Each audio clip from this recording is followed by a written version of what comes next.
Mesdames, Messieurs, bonjour. Nous sommes de retour pour notre troisième tutoriel du logiciel Spécif Cheville, logiciel de dimensionnement des chevilles pour vos chantiers de la société LR & Co.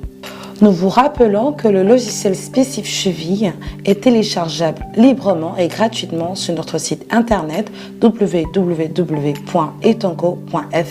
dans l'onglet Médiathèque et téléchargement.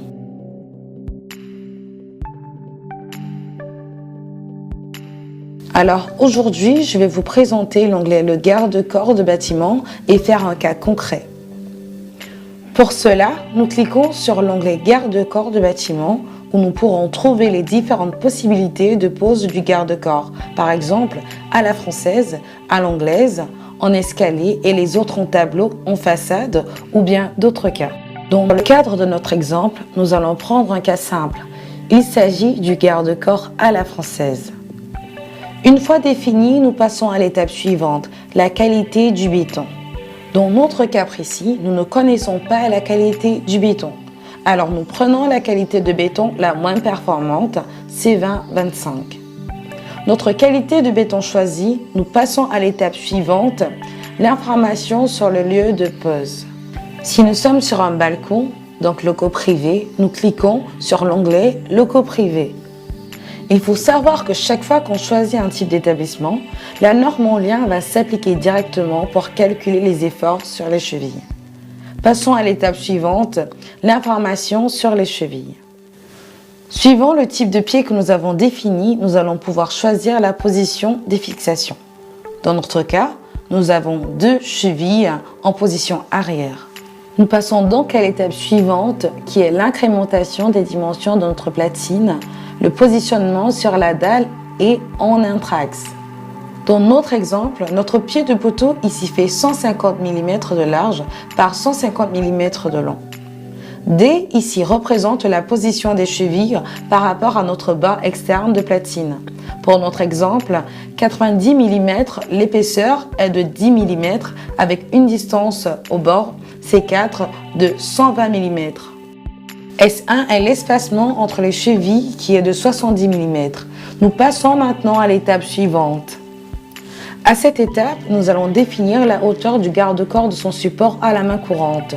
Donc, il s'agit de l'espacement entre 2 poteaux et l'épaisseur du béton. Il est important de savoir qu'il faut toujours prendre le plus grand espacement concernant l'espacement entre 2 poteaux.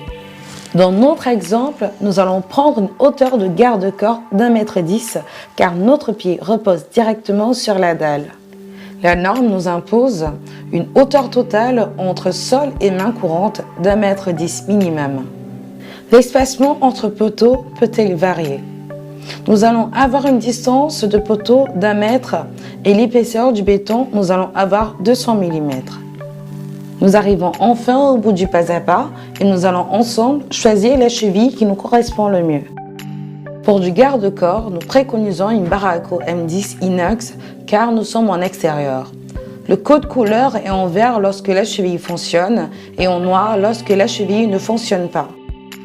Vous pouvez également retrouver les raisons pour lesquelles la cheville ne fonctionne pas, ainsi que la documentation technique, la TE en lien, etc.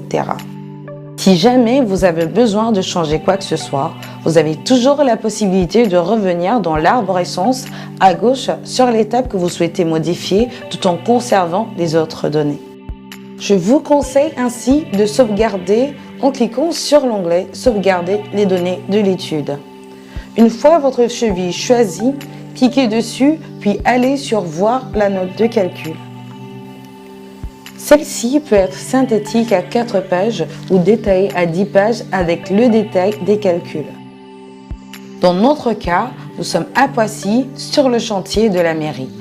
Nous notons ensuite le nom du responsable, M. Guy Hôtel. Ensuite, on fait voir et imprimer.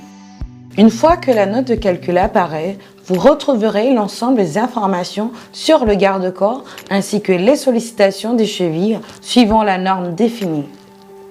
Nous distinguons également la vérification suivant les sollicitations par cheville et un dernier visuel sur la représentation 3D qui est le screenshot du rendu 3D de l'étape 4/5.